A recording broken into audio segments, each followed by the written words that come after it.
بسم اللہ الرحمن الرحیم۔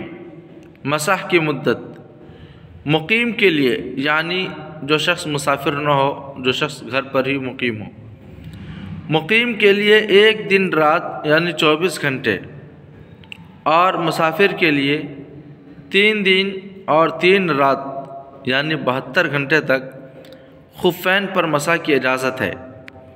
اور اس مدت کی ابتدا خفین پہننے کے وقت سے نہیں ہوگی، بلکہ پہلی مرتبہ حدث لاحق ہونے کے وقت سے ہوگی۔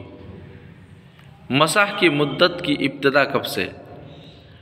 موزوں پر مسح کی مدت کی ابتدا موزہ پہننے کے بعد پہلی مرتبہ حدث لاحق ہونے کے وقت سے ہوگی۔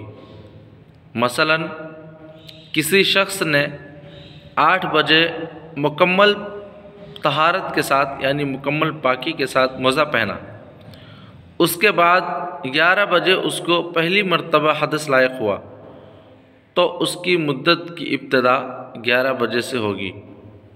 حدث اول یعنی پہلی حدث سے قبل خفین اتار دینا۔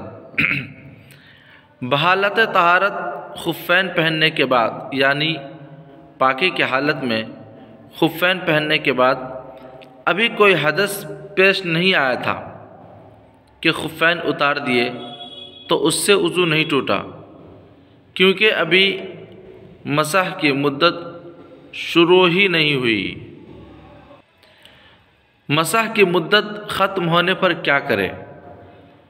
جس شخص کے مسح کی مدت ختم ہو جائے اور وہ باوضو ہو تو اس کے لیے یہ کافی ہے کہ موزے اتار کر صرف پیر دھو لے، بقیہ وضو دہرانا اس پر لازم نہیں۔